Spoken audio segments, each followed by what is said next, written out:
In his book, The Lorax, Dr. Seuss wrote, "Unless someone like you cares a whole awful lot, nothing's going to get better."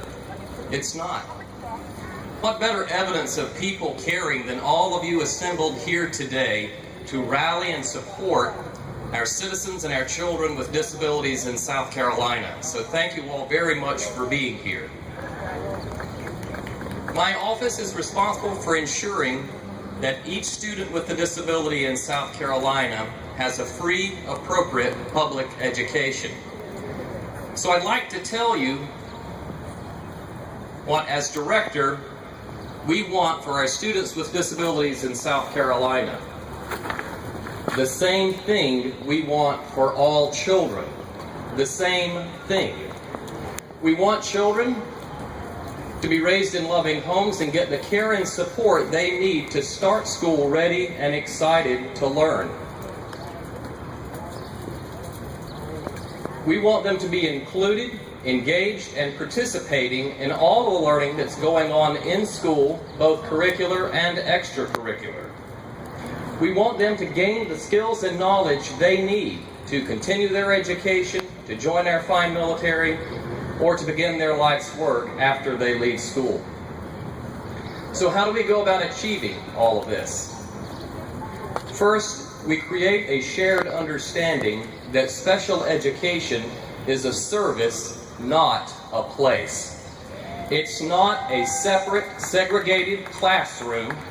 It's specialized, individually tailored instruction to meet each child's unique needs. It's customer service. It's not an our kids and your kids dichotomy between general education and special education students. It's a civil right to be treated and appropriately included the same way as are all of the other children of our great state. Second, we must make sure that our processes are thoughtfully organized and efficient, that we are leveraging partners and resources effectively, and that we have meaningful common goals on how we go about improving services for students with disabilities. Finally, we reform public education to meet the needs of our students and their families for a 21st century society. Our General Assembly has already removed an extra requirement that used to be required for children to graduate with a high school diploma, namely passing HSAP or the exit exam. Because this is no longer a requirement, more children, including students with disabilities, will be able to earn high school diplomas that reflect their hard work in successfully passing all of their high school courses. Through a broad stakeholder group convened by Dr. Zais, our superintendent, we have also begun looking at creating more pathways that lead to a South Carolina high school diploma. For many years in South Carolina and in the nation, there has been but one route to earning a high school diploma, and now we are looking at more equally rigorous options. So just as each of you today took a different route to get here, so too do we hope that the children in our state will have options for equal routes to achieve the same goal. We have also convened a work group chaired by Kimberly Tiso, the Executive Director of ABLE South Carolina, which will be making recommendations to the department for the creation of an add-on post-secondary transition specialist credential, and we look forward to getting those recommendations soon.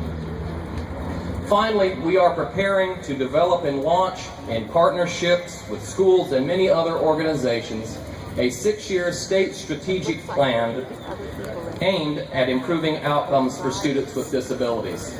Specifically, we want to improve how we teach literacy and reading so that more students will be independent readers.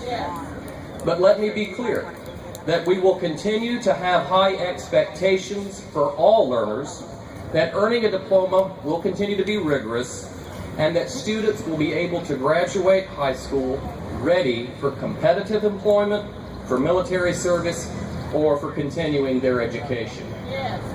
Now, these are lofty goals, but we can, and I believe we will, accomplish them. Now, Fred Rogers from Mr. Rogers' Neighborhood once said, "Anyone who has ever been able to sustain good work has had at least one person, and often many, who have believed in him or her. We just don't get to be competent human beings without a lot of different investments from others." If we accept Mr. Rogers' observations, we know that we can't be competent in all these educational endeavors I've shared without investments and partnerships with others. From school districts to community advocacy organizations, from our state leaders and agencies, to parents and individual advocates who rally and support, working to improve our America, just as you here assembled today are doing. So thank you for your time and your support. Thank you for all you do for our children, including those with disabilities, and thank you for supporting our work that we know makes a better today and tomorrow for all our citizens and children.